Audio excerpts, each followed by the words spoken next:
যদি কোনোদিন সেই পদ্ম পলাশ লোচনের সাক্ষাৎ পেয়ে থাকিস,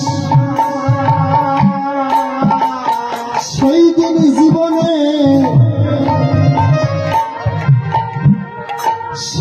জীবনের শত দুঃখ কষ্ট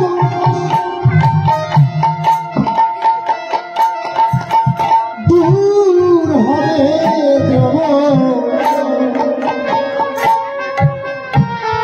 ধ্রুব বললেন মা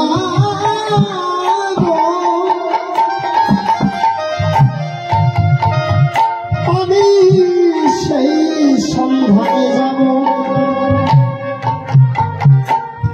কোথায়